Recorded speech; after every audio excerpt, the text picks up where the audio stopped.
12월 27일 새벽 묵상 감사 인생 데살로니가전서 5장 16절로 18절입니다.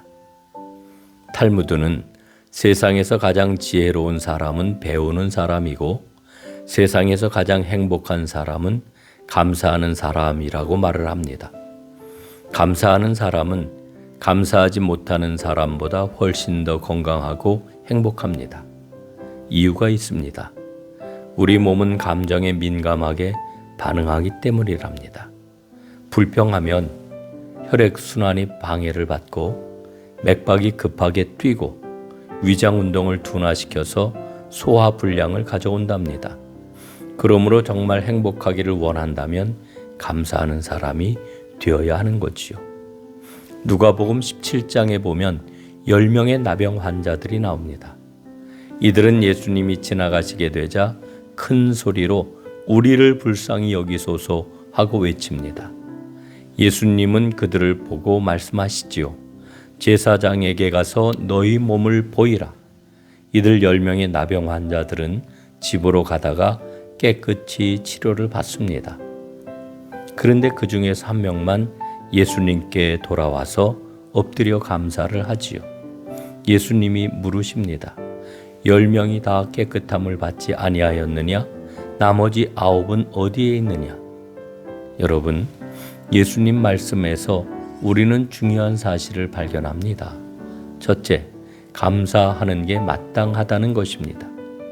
예수님은 고침받고 돌아온 환자에게 그냥 집으로 돌아가지 왜 왔느냐라고 말씀하지 않으십니다. 둘째, 주님은 그냥 돌아간 9명을 찾으신다는 것입니다. 감사해야 합니다. 병 고침을 받고 돌아온 사람은 한 사람입니다. 이 사실은 우리 가운데도 10%의 사람만 감사할 확률이 높다는 것을 알려줍니다. 어떻습니까? 나는 10%에 속하는 사람일까요? 아니면 90%에 속하는 사람일까요? 감사라는 단어는 영어로 think입니다. 생각한다는 말은 think입니다. 어원이 같습니다. 철학자 하이데거는 감사한다는 것은 생각한다는 것이다 라고 이야기했습니다. 생각하다, 기억하다, 감사하다라고 하는 말은 모두 형제와 같은 단어들입니다. 그래서 지난날의 삶을 생각하고 하나님이 베푸신 선물들을 기억할 때 감사의 사람이 될 수 있는 겁니다. 돌아온 나병 환자 한 명이 주님께 감사했습니다. 그랬더니 더 큰 선물이 주어졌습니다. 가라, 내 믿음이 너를 구원하였느니라. 감사하면 더 큰 감사가 따라옵니다. 감사하면 더 큰 은혜와 복이 옵니다. 그런데 우리는 감사하며 살아가지 못합니다. 그 이유가 어디에 있습니까? 모든 것을 당연한 것으로 알기 때문입니다. 한국인 최초의 우주인이었던 이소연 씨가 어느 강연에서 이런 고백을 했습니다. 과연 내가 지구에서 살 만한 자격이 있는가 하는 생각이 들었습니다. 하나님이 주신 지구가 그렇게 감사한 곳인 줄 알지 못하였거든요. 우주에 나가기 전까지는 한 번도 지구에서 살 만한 자격이나 요건에 대해 따져본 적이 없었지요.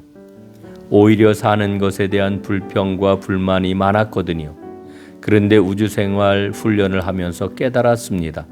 숨 쉬고 밥 먹고 화장실 가고 걸어 다니고 일하는 모든 일이 다 하나님께서 주신 귀중한 선물이구나 감사한 마음이 계속 들었습니다. 이소연 씨의 이야기를 들으면서 나는 지금 보고 만지고 숨쉬고 잠자고 일어나는 이 모든 일에 감사하고 있는지를 돌아봅니다. 나는 고침받은 10명의 나병 환자 가운데 9명처럼 살아가고 있지는 않은가 하는 생각이 드는 것입니다. 안소니 든벨로가 쓴 종교 박람회라고 하는 책에 나오는 이야기입니다. 어느 날 한 사람이 랍비를 찾아와 불평을 했습니다. 선생님, 삶이 너무나 힘이 듭니다. 방 하나에 우리 9명이 살고 있습니다. 이 상황에서 어떻게 해야 합니까? 랍비가 불평하는 사람에게 대답을 했습니다. 염소를 방 안에 들여놓고 일주일 동안 함께 지내보게. 의아해하는 그 사람에게 랍비는 말했습니다. 내가 말한 대로 하고 일주일 후에 오게나. 일주일이 지나고 그 사람이 찾아왔습니다. 그는 전보다 더욱 정신 나간 상태가 되었습니다. 선생님, 도저히 참을 수가 없습니다. 염소가 너무너무 지저분합니다. 그러자 랍비가 말을 했지요. 이제 집에 가서 그 염소를 내보내고 일주일 후에 다시 오게나. 다시 일주일이 지나고 그 사람이 랍비에게 찾아왔습니다. 그런데 그의 얼굴이 빛이 났습니다. 선생님, 삶이 너무 아름답습니다. 매 순간이 즐겁습니다. 염소가 없으니 우리 9명 정말 행복합니다. 여러분 보세요. 상황은 처음과 똑같습니다.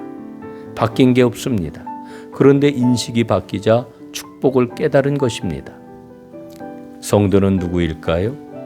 감사를 발견하고 감사하는 사람입니다. 우리는 헌신하고 희생하는 신앙을 매우 가치가 있고 큰 신앙이라고 생각을 합니다. 하지만 헌신하는 신앙보다 더 큰 신앙은 감사하는 신앙입니다. 왜 그럴까요? 본문에 범사에 감사하라, 이는 너희를 향한 하나님의 뜻이라고 했기 때문입니다. 마귀의 전략을 잘 알고 계시지요. 마귀는 끊임없이 우리의 삶을 비참하게 보도록 속삭입니다. 그 속삭임에 넘어가 불평하면 불평거리가 더 생기게 될 것입니다. 반대로 하나님의 은혜를 깨닫고 감사하면 감사할 게 더 많아지고 더 큰 축복에 이르게 될 것입니다.